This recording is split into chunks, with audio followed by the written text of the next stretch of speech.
हरेर नाम हरेर्नामैव केवलम कलौ नास्तेव गतिरन्यथा। श्री श्री गुरवे नमः। प्रेम भक्ति प्रदातारं आनंदानंद वर्धनम स्वर्णमयी सुतं वंदे जोगमाया मनोहरम विजय वल्लभां देवी विजयानंद वर्धिनीं सदानंदमयीं साध्यं जोगमायां नमाम्यहम्। गुरुर्ब्रह्मा गुरुर्विष्णु गुरुर्देव महेश्वर गुरुरेव परं ब्रह्म तस्मै श्री गुरवे नमः। ভক্তি ভজন শ্রীমৎ জগৎবন্ধু মৈত্র মহাশয় রচিত শ্রী শ্রী গোসাইজি জীবনী প্রভুপাদ বিজয় কৃষ্ণ গোস্বামী গ্রন্থ হতে পাঠ।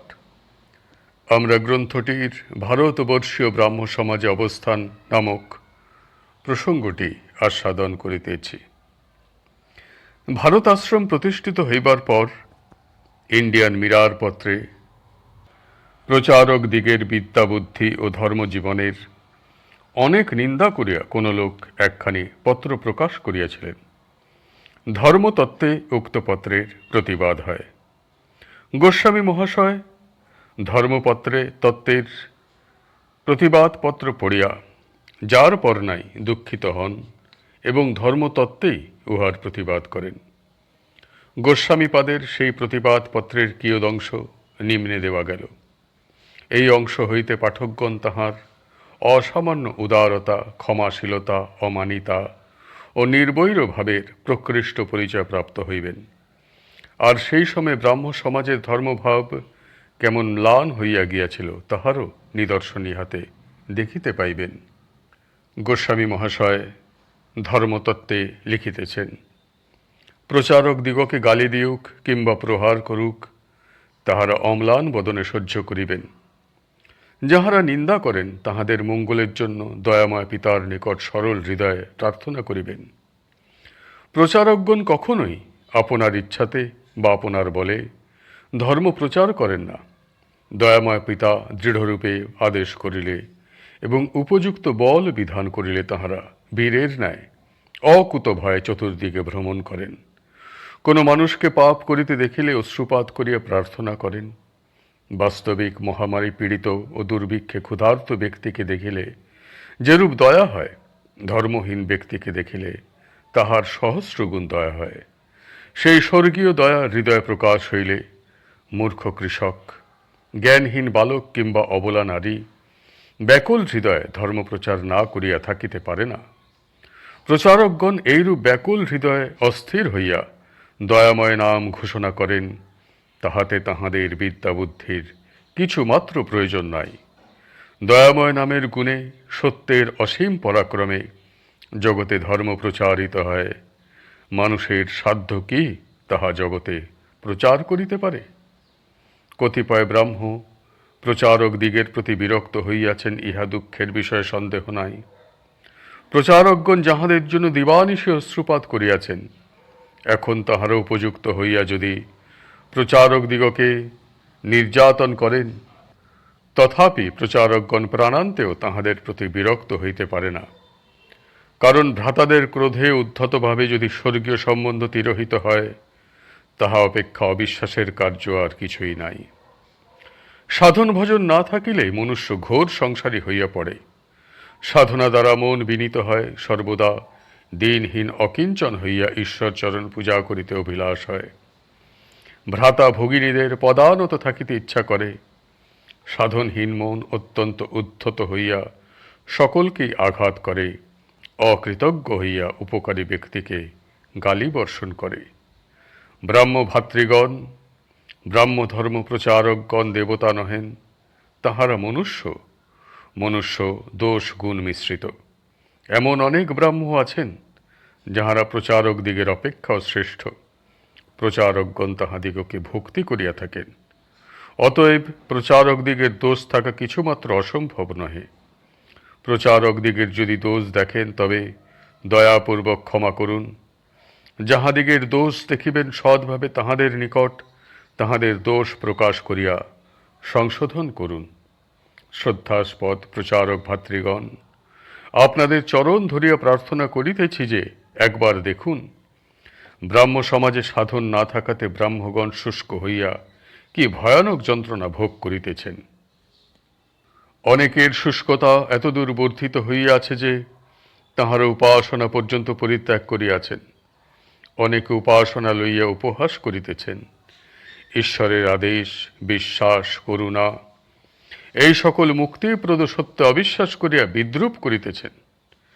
ঈশ্বর দর্শনকে কল্পনা মনে করিয়া সে চেষ্টা পরিত্যাগ করিয়াছেন।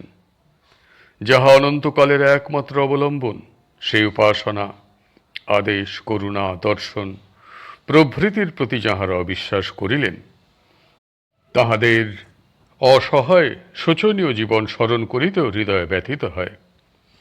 ব্রাহ্মদিগের পরিণাম যদি এইরূপ অবিশ্বাসে পরিণত হয়, তবে জগতের লোক কোন সাহসে ব্রাহ্মধর্মের আশ্রয় গ্রহণ করিবে? এখন যাহাতে ব্রাহ্মগণ সাধন ভজন করিয়া বিনীত হন, পরিত্রাণার্থী হন, সেই জন্য প্রাণপণে চেষ্টা করুন। যদি আপনারা বিরক্ত হন, অভিমানী হন, তবে নিশ্চয়ই আপনাদেরও পতন হইবে। দয়াময় চরণে আপনারা জীবন বিক্রয় করিয়াছেন, সে জীবনে পিতার সন্তানদিগের সম্পূর্ণ অধিকার। সুতরাং ভ্রাতা ভগ্নীগণ যাহা বলিবেন, তাহা সত্য হইলে শিরোধার্য করিতে হইবে। প্রতিবাদের ভাব আমাদের মনে যেন স্থান না পায়। নিবেদক শ্রী বিজয়কৃষ্ণ গোস্বামী। ভারত আশ্রমে অবস্থান সময় একদিন রাত্রিতে উপাসনায় বসিয়া গোসাইজি একেবারে গভীর ভাব সমুদ্রে ডুবিয়া যান। সেই সময় তাহার কিছুমাত্র বাহ্যজ্ঞান থাকে নাই। তাহার এই অবস্থায় ভক্তগণ সহ শ্রী গৌরাঙ্গ তাহার নিকট আগমন করেন। পূজ্যপাদ অদ্বৈত প্রভু সেই সঙ্গে ছিলেন। তিনি গোস্বামীপাদকে বলেন, তুমি শীঘ্র স্নান করে আইসো, মহাপ্রভু তোমাকে দীক্ষা দিবেন। অদ্বৈত প্রভুর কথা শুনিয়া গোস্বামীপাদ কুয়াতলায় যাইয়া জল তুলিয়া স্নান করিলেন এবং ভিজা কাপড় ছাড়িয়া তাহার আসনে আসিয়া বসিলেন। তখন মহাপ্রভু তাহাকে দীক্ষা দিলেন। দীক্ষান্তে গোস্বামীপাদ সকলকে অভিবাদন করিলে তাহারা চলিয়া গেলেন। তাহাদের অন্তর্ধানের পর গোসাইজির সমাধি ভাঙিয়া গেল। তখন গণসহ শ্রী গৌরাঙ্গের দর্শন ও তাহার দীক্ষাদান তাহার নিকট স্বপ্ন বলিয়া মনে হইল। কিন্তু কুয়াতলায় যাইয়া যখন ভিজা কাপড় এবং গা মাথা ভিজা দেখিলেন, তখন আর স্বপ্ন মনে হইল না, সত্য ঘটনা বলিয়াই বিশ্বাস হইল। ইহার কিছুদিন পরে তিনি ধর্মপ্রচারের জন্য কাশী যাইয়া লোকনাথ মৈত্রের বাড়িতে কিছুদিন বাস করেন। মৈত্র মহাশয় কাশীতে ডাক্তারি করিতেন। কাশী থাকা সময় গোস্বামীপাদ দিবসের অধিকাংশ সময় মহাত্মা ত্রৈলঙ্গ স্বামীর কাছে থাকিতেন। স্বামীজি মৌনী ছিলেন, কাহারও সহিত কথা বলিতেন না। কিছুদিন পরে একদিন সন্ধ্যাকালে তিনি আসন ছাড়িয়া উঠিলেন এবং গোস্বামী মহাশয়কে তাহার অনুগামী হইতে ইঙ্গিত করিয়া বরুণা নদীর দিকে চলিলেন। কিছুদূর যাইয়া এক নির্জন স্থানে তিনি গোস্বামীপাদকে বলিলেন, স্নান করিয়া আইসো, আমি তোমাকে দীক্ষা দেব। স্বামীজির কথা শুনিয়া গোস্বামী মহাশয় বলিলেন, দীক্ষা দিবেন কি? আমি তো ওসব মানি না।